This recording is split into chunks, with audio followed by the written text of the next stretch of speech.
এটা হচ্ছে বুরুডি লেক। চারিদিকটা দলমা পাহাড় ঘিরে রয়েছে।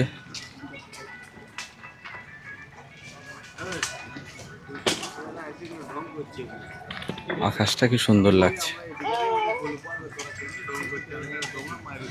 বুরুডি লেকে কিন্তু অনেকে স্নান করছে, যারা টুরিস্ট এসছে জামা কাপড় নিয়ে এসে এখানে স্নান করছে।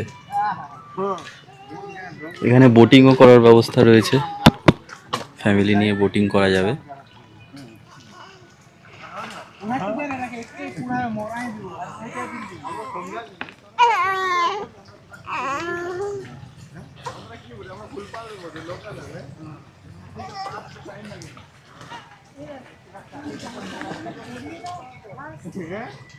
তুই মুছ